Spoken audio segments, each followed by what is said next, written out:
Good afternoon. The preliminary hearing for the Royal Commission into the Pike River mining disaster is happening in Greymouth today. It started with a minute's silence this morning. Our reporter Charlotte Bellis joins us now live from Greymouth with the latest. Charlotte. Good afternoon. Well, as you see, the preliminary hearing got underway an hour ago, outlining how the Royal Commission will run when the first phase of the inquiry gets underway in May. Now, the chair of the Commission, Justice Pankhurst, started, as you said, with a minute's silence, remembering the 29 men who died, of which they are all here for today. He then introduced the two other commissioners working alongside him, Stuart Bowell, who is a Commissioner for Mine Safety and Health in Queensland, and David Henry, who is a former head public servant here in New Zealand. Now, this is just a preliminary hearing, so it's very procedural, working through a lot of what they expect to come up, how the evidence will go, and giving families, lawyers and the public a chance to see what is coming up here in the future. Here is how Justice Pankhurst surmised what they hope to do. Can do is to address and endeavour to answer three main questions. What happened at the mine?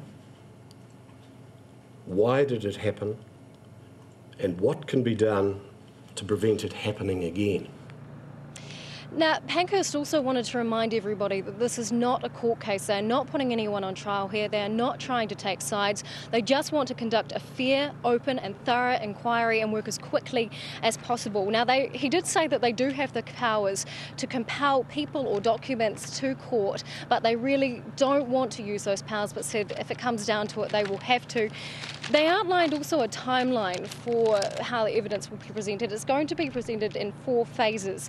The first phase getting underway May 23rd, and that will look at the history of mining in New Zealand and the history of Pike River itself right up until November. The second phase will look at how these men died and also all aspects of the search, rescue and recovery operation. Third phase is a lot of the heart of this inquiry. That is going to look into what happened and why, the actions of the regulators, including the Department of Labour, and whether their safety checks were sufficient. The fourth phase looks at policy and where you go forward. How do you learn from this? And also whether New Zealand mining law clashes with, say, our conservation law and how we rack up compared to other mining countries in terms of our law and regulations.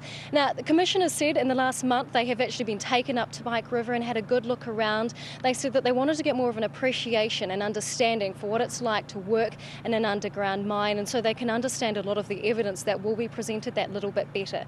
They said also last night they met with the families, which they said was quite an emotional experience.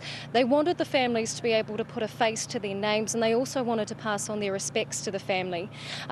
And then just before I came out, they've introduced some of the lawyers, and there are 30 lawyers in the courthouse behind me today representing the interests of the Department of Labour, of Conservation, unions, fire, police, and of course the families themselves. As the day goes on, the lawyers will have a chance to raise any issues or concerns they have with the timelines and how all of this is going to run.